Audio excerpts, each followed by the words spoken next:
Michael, welcome to the Sipping Point. Thanks for having me. Of course, your first appearance on the Sipping Point podcast, but I got so many questions about Thanksgiving cooking and wines that I thought we could come together and answer them all. All right. First question up is please tell people to reach beyond Chardonnay and Pinot Noir, staples, of course, for Thanksgiving. There are much more magical sips outside the box. And that comes from Maureen in Boca Raton, Florida. Maureen, absolutely agree with you. I actually have a white that I'm going to talk about today that is not a Chardonnay, although I did bring a California Pinot Noir because it is such a perfect pairing for Thanksgiving. But I'm going to talk about lots of other alternatives. It's not just Pinot Noir for reds. Thank you for reminding us. All right. I have a question here from Lisa. Let's start with the cooking and then I'll get to the wines that I brought to the table. The question is, should I stuff my bird or should I cook the stuffing separately? Okay, that's a good question. Edit that, right? I do not necessarily believe in stuffing the bird. When you do stuff the bird, you have to bring the stuffing up to an internal temperature of 165. In doing so, you're overcooking all the meat on the turkey. So, no good. We don't want dry bird. I always cook the stuffing separate.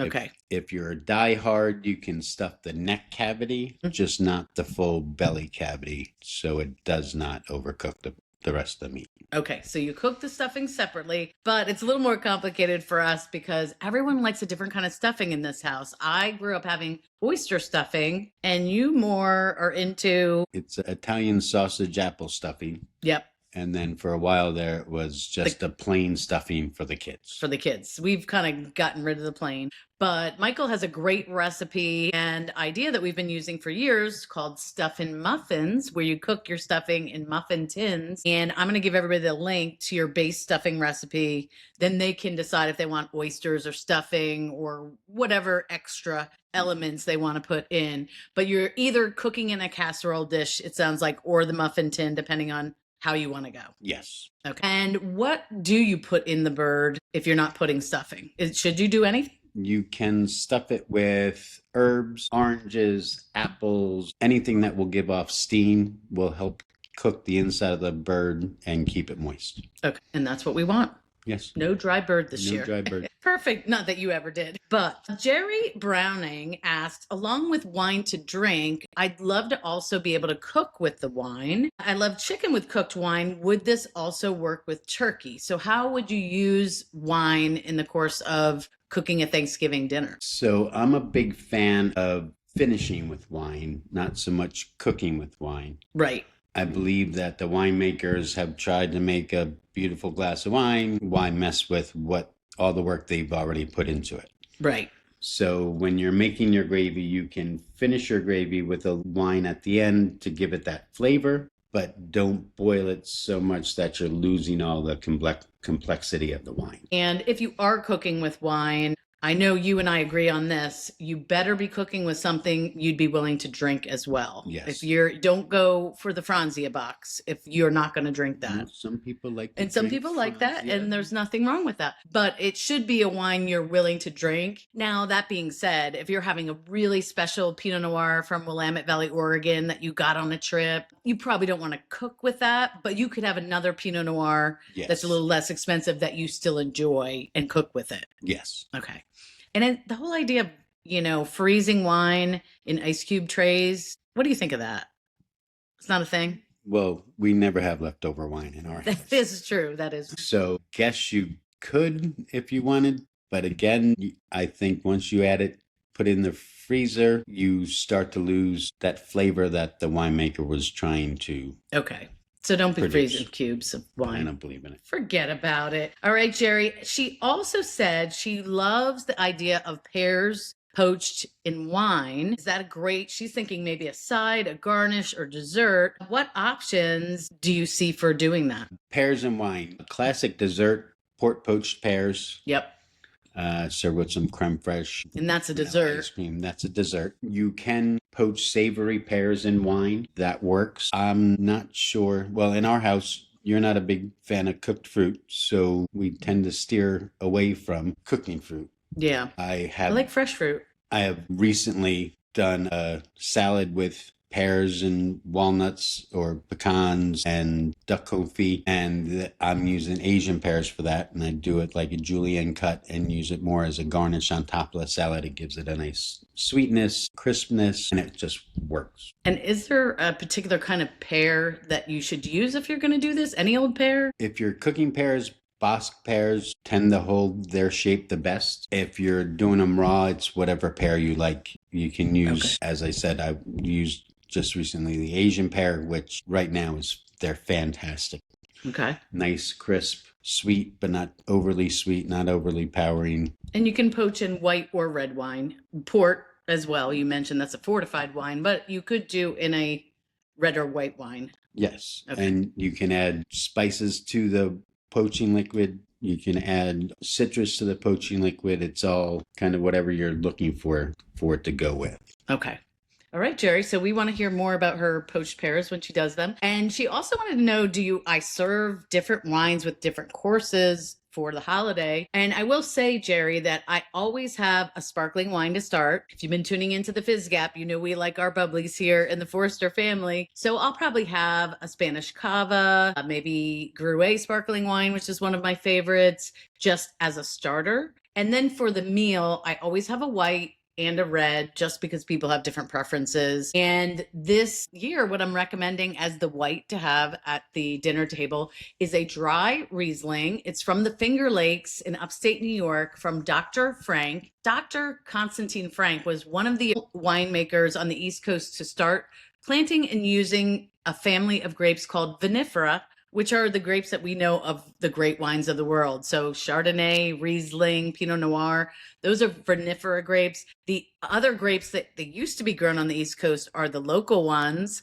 and they are things like Concord and Niagara. They can make nice sweet wines or jellies, if you will, but they're not great for fine, dry table wines. Dr. Frank Riesling, it's going to retail around $20. It is dry. It is bone dry. If you've had Riesling before and it was sweet, you didn't like that, so you never ordered it again, you need to think again. This is a fabulous wine. I had the pleasure of visiting the winery, and it's iconic. I mean, this is absolutely an iconic wine. What do you think? Love Dr. Frank's. Always have. Yeah, I think the balance of this Riesling has all that bursting citrus, stone fruit, lots of fruit on the palate, but crisp acidity, stand up to all the salts and acids in our side dishes.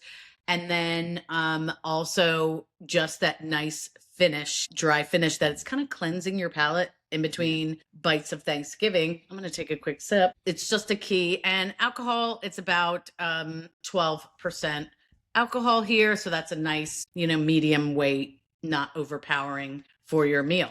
I also brought a One Stone Pinot Noir from California, which I'm going to talk a little bit about later in the show. There are other reds. Yes, Maureen, I know. Zinfandel is a great one. I love a Cru Beaujolais with Thanksgiving, or if you love Nouveaux, that sort of fruity mixed berry salad character you get from Beaujolais Nouveau, you could do that. You could even go Spanish Tempranillo. There's a lot of directions that you can go, and we'll talk a little bit more about the one I chose, but let's go back to our questions. All right. So Maureen also from Boca asked, should I brine my turkey or should I not? To brine or not to brine? That is the question. Whether 'tis nobler in mind. So brining turkeys, all depending on your bird. If you're getting a wild caught or natural bird, yes, you can brine. If you're buying it from the supermarket and it says basted, self-basting, kosher, or enhanced, or any other description, look at the ingredients. It's probably already been injected with some kind of salt solution, so no need to brine.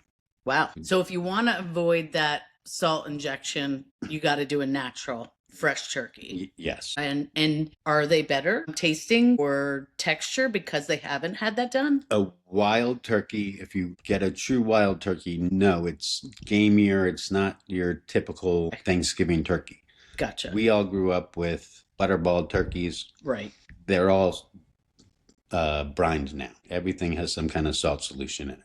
And speaking of butterball, they have the pop-up little thing that tells you when the turkey is done. It's a lie. It's a lie. It's an absolute lie. How do you know when your turkey is done? You take the temperature towards the rear leg, Okay. kind of right where the leg and the thigh meet. All right. Not right at the bone, but right next to the bone. And that you want to take your turkey out when that reaches 155 degrees. Okay. And then it's going to have a cook. They will carry over cook to 165, which is exactly where you want it. If you're taking it out at 165, your bird's going to be overcooked. Okay. Your breasts are going to 155 out of the oven. The turkey breast will be dry. And so back to the original question about the brining. If you do it, you can't use your drippings to make your gravy. That's the big reason why you don't like it. That is, and chances are your bird has already been brined, so now you're double brining. That's going to be a salty bird. That's going to be a salty bird. Okay. Not One ideal. of the other things that I've started doing is spatchcocking the bird. That sounds dirty. Are you allowed to say that on a podcast? Yes. So what you do, it's a little difficult to prep it, but it makes cooking so much easier. It cuts the cooking time down hours. And basically, because I've seen you do this, you're kind of deconstructing the bird a little bit so it lays flat. You cut the backbone out. Okay. And you lay it flat. And I always do it on the cutting board first. And you press down on the center of the breast so it kind of, you'll hear crack. Okay. And it will lay flat in your pan. And I just use a disposable foil pan. We love the disposable foil pans. Fantastic. It makes it so much easier, people. I don't start Thanksgiving without at least 20 of those suckers sitting on the side. And because it lays flat, the legs cook more evenly with the breasts, so you're not overcooking the breasts, so you get the cooked legs or the legs cooked correctly. It just makes it so much easier. I might have a video of you doing that. If I do, I'm going to find that and I'll share that on my show page, along with the other resources I already mentioned with the stuff and muffins. But all right, let's go to our next question. But thank you very much. Don't brine is basically what Michael is saying, unless it's a fresh or natural turkey. Look at the ingredients listed. If there's salt anywhere in it, you don't need to brine because it's already brined. All right. A question coming from Denise in Pennsylvania. Are there strict rules for wine selections to pair with your choice of meat you are serving? I prefer reds, but I feel cheesy not serving whites with turkey. If you prefer reds, good news. Reds go great with turkey. You're just looking for mostly reds on the, lighter to medium side because turkey's not a super heavy meat. But you need really good fruit to stand up to all the spices and different side dishes we have going on. And you want good acidity to stand up to the salt, which is going to be in your turkey and everything else that you make as well. So if you are going to serve a white, Denise, I think the dry Riesling Dr. Frank is great, but also you can think things like Sauvignon Blanc, Chenin Blanc. There's a number of other white varietals and rosé. Do not sleep on rosé. I love a great rosé for Thanksgiving. And so you can add that into the mix. Last week, I did an event with a rosé from Uruguay from Bodega Garzon, and it's a Pinot Noir rosé, and it's excellent, I feel, for the Thanksgiving feast. So if you do a rosé, Denise, you're kind of right in between a white and a red, and you might hit all the points you want to hit. But if you are looking for a red, the one I brought to the table today is the One Stone Pinot Noir. It's from San Luis Obispo out in California, not far from the coast. So you get these great ocean breezes. Pinot Noir likes those cooler temperatures, but Pinot Noir and Riesling, for that matter, are these universal grapes that go well with so many different types of food. If you're ever out to a restaurant and everybody's getting a different dish, but you want one white or one red, these are two that will fill that bill. And Pinot Noir has the fruit, has the acid, and has that great medium body that's just going to make it, I think, perfect. And what I love about this one, in addition to all the characteristics I just talked about, is that this is the winery behind this is Ancient Peaks, which I highly respect and love their wines. And they have created this as the portion of the proceeds go to a nonprofit called Dream Big Darling, which is a mentoring program for women entering the wine business. And actually a local woman, Andrea Jackson, designed the label, which I think is beautiful. Not that you should pick your wine based on the label, but sometimes it works. And so you're donating to a great charity. It's a beautiful presentation, and you're going to find it for around $18 a bottle. So still really affordable, but all those great characteristics. What do you think? I think it's a fantastic addition to go with And both are pure Everything on cap. the So if you're in the weeds with all your relatives here and there, you don't even have to search for a corkscrew because it's super easy to open. Yeah. And just a little tip, when you're opening, you want to break the neck or the capsule down here. And that makes the unscrewing very, very easy going forward. So Right. just a little tip there. Denise, hopefully I answered your question. Our neighbor Karen is Puerto Rican, and she said their Thanksgiving feast doesn't just have turkey, they have chicken and pork. And is there a wine or an Old Faithful that will go with all those different meats? Good news, both of these, Karen, are going to fit that bill, given they are those universal sort of workhorses of food and wine pairing. So yes, could you do a different pairing with every one of the meats? Sure, if you really wanted to. I mean, that rosé I mentioned would be great with the pork. I think of that right away, but also with the other meats. So you don't need to, if you want to, just to make, a little bit of a wine tasting experience, get the Riesling, get the Pinot Noir and the rosé, and then try them with the different meats and make it kind of a wine tasting Thanksgiving. I don't see why not. We do every year. We do. All right. So I got a question from Harold in South Carolina. He wants to know, what is the best way to carve a turkey? Because when I see you do it, it's nothing like, before. I know the right way now. I mean, I don't know if I could do it, but I know the right way. It doesn't look like what you normally see, like in the movies or the old day Thanksgivings. That's not how you carve a turkey. The whole bird on the table and dad carving straight off the breast is completely wrong. If you're doing that, you're cutting with the grain instead of against the grain, and your turkey is going to end up stringy and have more of a sense of being dry. Okay. So what you want to do is you want to take your turkey and kind of dismantle it into the main pieces and then carve them separately. Think of like breaking down a chicken, just a smaller turkey. You take your breasts off, your legs and thighs off. The most flavorful part of any of these fowl birds is the oyster, which is right on the back by the hip bone. And it's literally one bite of meat. Oh, wow. Chefs usually keep that for themselves. I was going to say, I've never had one. So I've missed out on the turkey oyster. It's usually eaten while you're carving the bird. Well, that's fair. That is fair. And then what you're going to do is when you have the whole breast, you're going to carve from the skinnier end to the fatter end on a bias on a diagonal. So you're not cutting straight up and down. You're carving kind of. Yeah. And I know a lot of people are listening and it's hard to picture, but what's really great, and I'm going to put this on the show page, you made a video showing exactly how to do it step by step. It's not that long. It's not that hard. And once you see Michael do it, it's going to just revolutionize your bird. You're going to be like, I didn't overcook the bird. I just cut it the wrong way. Friend Ray says he watches it every year when he carves his bird. I love that. All right. And I will post that on the show page. There's 2 ways of doing it, guys. I've made it super easy. Just go to thewinecoach.com. You can click on podcast and then look for the Thanksgiving cooking and wine tips episode, which that's this episode. And then click on that and it'll have all the links and all the resources that I mentioned. Or you can even go to my website, thewinecoach.com, and click on blog, and there's going to be an entry there too. So 2 different places. So we're making it easy for everybody. And thank you, Harold, for your question. All right. So I just got a comment that I wanted to bring in here. Anthony Allen of Linganore Winery here in Maryland, just north of Baltimore, said, we produced 2 beautiful whites for Thanksgiving. The Aria, which is a Riesling style, and he's right in line with what I'm thinking on the whites, and then White Raven, which is a Pinot Gris. And that's a great point. I didn't say Pinot Gris earlier, but I love a Pinot Gris with Thanksgiving. It's a great option, and there are some great ones made all over the world. Of course, here in Maryland, I love Oregon Pinot Gris, Alsace, France.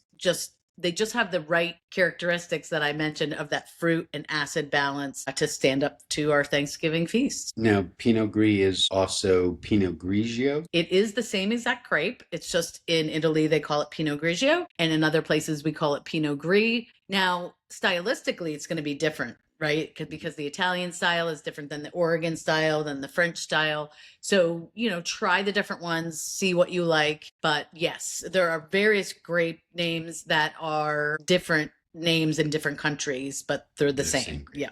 Like I mentioned red Zinfandel, California Zinfandel, red, not white Zinfandel people, being a great Thanksgiving pairing for red wine. But in Italy, they have a great Primitivo, which is basically DNA, identical to Zinfandel, but it's called Primitivo. So you could do an Italian Primitivo or a California Zinfandel. Same. All right. Thank you, Anthony, for submitting that. All right. So I do have one more question on the dessert front. Before we get there, I would love for you to share with people, do you cook everything the day of Thanksgiving or do you prep ahead? What's your thoughts on prepping things ahead? No, the day of, I try to do as little as possible. So the day before, 2 days before, I'm doing everything from blanching whatever green vegetables we're having. Mashed potatoes. Mashed potatoes are done. Stuffing's done. A week before, which I'm going to get done this week, actually, is I make a turkey stock. Okay. I'll go out and buy legs or necks or wings and just make a big pot of turkey stock. And then I'll reduce that down as far as I need to. Okay. For the gravy? For the gravy, for adding to when you're making your stuffing, where they say add chicken stock, I use my own fresh turkey stock. Okay. For anything and everything. If people haven't made stock before, you're just boiling all those turkey legs. Simmering. And for hours and hours. Yes. Overnight. Sometimes, yes. And then you are straining it. Yes. That's basically the process. So do you add salt or anything like that to it? No, you never add salt. Okay. Especially if you're reducing. That stock is what I'll also use to make my gravy. Okay. With some of what the turkey cooks? Some of the turkey drippings, the stock. So it tastes fresher, it tastes better. Okay. After you strain your first run, you can put water, fill the pot back up with water and make a second run. Okay. It's called a re-wetting. And then that way you have a full strength turkey stock. And then you have this. A more diluted. But that's the one that I'll reduce down to a thick. Okay. Almost sauce. And then you can add that back into your turkey stock to enhance the flavor of your turkey stock. It's a whole process. Yeah. Nice. All right. But yes, always the day before, because the day of, I want to enjoy time with my family, not with my head stuck in the oven. Yeah. You don't want your head stuck in the oven. All right. So I have a question from Jackie. And Jackie is asking, are there any recommendations for a dry red that will go with a sweeter dessert, apple pie, spice cake, or even chocolate? What say you? I think a California Zinfandel, hear me out, would be great with the chocolate. I feel really good on that front for myself, but typically what we want to do is match the sweetness in the dessert with the sweetness in the wine, because when you have a dry wine and sweet food, it's going to rob a lot of the flavor from the wine. Ideally, with the pie or the spice cake, you might look at getting a late harvest Riesling or more of a sweeter dessert style Riesling and having that with the desserts, and maybe just your dry red Zinfandel with your chocolate. Any thoughts? I know you love fortified wines. They could have a great piece here. I'm a huge fan of fortified wines. You're going ports and sauternes, other sweeter wines. Yes. Which I'm a huge fan of. Yeah. That could be my dessert. And we have a bunch of late harvest Gewürztraminers that we are actually going to have with our dessert this year. But we have a lot of ports and sauternes in our wine collection as well. So we need to keep remembering to break those out. The thing is, when you have those sweeter wines with the sweeter food together, they taste less sweet. It's kind of like when you have acidic wines with acidic foods, both taste less acid.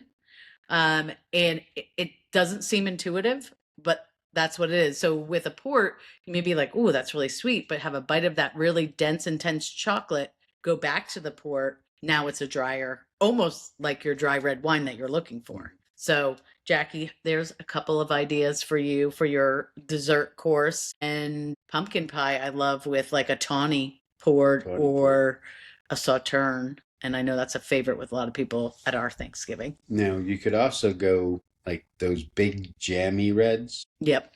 The really big, like my favorite, the Amarones. Yes. Old Amarones. Yeah, raisinated grapes. So you do have that intense complexity that we might try that out. We have one in the fridge. We're itching to open, so may have to do that. All right, guys, I hope you have enjoyed. That's all of our questions. Michael, thank you so much for joining the Sipping Point. I hope this has been helpful. I'm going to post links to all the resources, carving the turkey video, the stuffing recipe, and more of my wine recommendations. But thanks for coming on the show, guys. Thanks for and having I me. just wish everybody a really fabulous Thanksgiving. And we have so many things to be grateful for. We do. All right. Cheers. Cheers.